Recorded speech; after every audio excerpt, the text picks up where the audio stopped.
ഓശാന ഞായർ ആചരിക്കവേ നൈജീരിയയിൽ ക്രൈസ്തവ കൂട്ടക്കൊല.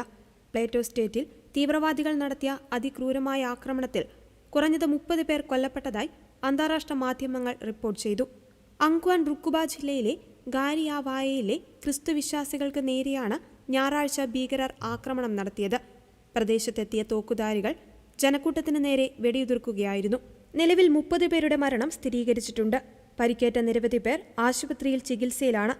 ഇവരിൽ പലരുടെയും നില ഗുരുതരമായതിനാൽ മരണസംഖ്യ ഇനിയും ഉയരുവാൻ സാധ്യതയുണ്ടെന്ന് Plateau youth interfaith group core chairman Markus Aundu പറഞ്ഞു. ആക്രമണത്തെ തുടർന്ന് പ്ലേറ്റോ സ്റ്റേറ്റ് ഗവൺമെന്റ് ജില്ലയിൽ 48 മണിക്കൂർ കർഫ്യൂ ഏർപ്പെടുത്തി.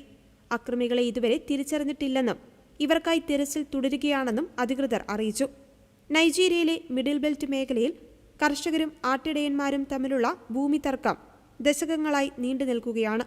പ്രധാനമായും ഫുലാനി തീവ്രവാദികളും ക്രിസ്ത്യൻ വിശ്വാസികളും തമ്മിലാണ് സംഘർഷം നടക്കുന്നത്.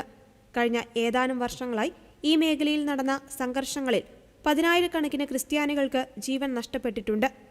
നൈജീരിയയിൽ ക്രിസ്ത്യാനികൾ ലക്ഷ്യം വെക്കപ്പെടുന്നുവെന്നും അധികൃതർ അവരെ സംരക്ഷിക്കുന്നതിൽ പരാജയപ്പെട്ടുവെന്നും ചൂണ്ടിക്കാട്ടി കഴിഞ്ഞ നവംബറിൽ അമേരിക്കൻ പ്രസിഡന്റ് ഡൊണാൾഡ് ട്രംപ് നൈജീരിയയെ പ്രത്യേക ആശങ്കയുള്ള രാജ്യമെന്ന് പുനർനാമകരണം ചെയ്തിരുന്നു. നൈജീരിയയിലെ ജനസംഖ്യയിൽ ഏതാണ്ട് 46% മുസ്ലിങ്ങളും 46% ക്രിസ്ത്യാനികളുമാണെന്നാണ് കണക്കുകൾ സൂചിപ്പിക്കുന്നത്. എന്നാൽ ക്രിസ്ത്യാനികൾക്ക് നേരെ നടക്കുന്ന അക്രമങ്ങൾ തടയുന്നതിൽ സർക്കാർ പരാജയപ്പെടുകയാണെന്ന് മനുഷ്യാവകാശ സംഘടനകൾ ആരോപിച്ചു.